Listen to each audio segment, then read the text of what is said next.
భవిష్య పురాణము ప్రతిసర్గ పర్వము 34వ శ్లోకంలో ఈశా పుత్రంచ మాం విద్ధి కుమారి గర్భసంభవం లేచ ధర్మస్య వక్తారాం మసీహోహం సమాగతః అని ఉంది.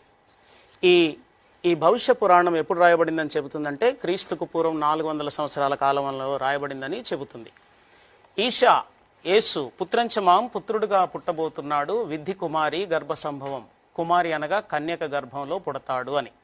అంటే ఎందుకు కన్యక గర్భంతో పుడుతున్నాడంటే భగవంతుడి గురించి నేను ప్రతిపాదించిన చాలా లక్షణాలు ఉన్నాయి, కానీ ఇప్పుడు చర్చ కొరకు 5 ప్రతిపాదిస్తున్నానని ముందే చెప్పాను నేను.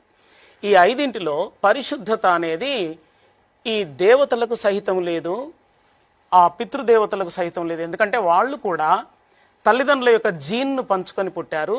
జీన్లో డిఎన్ఏలో ఆ తల్లిదండ్రుల లక్షణములను అది ఇస్తుంది. కాబట్టి పాపపు సంతానమే.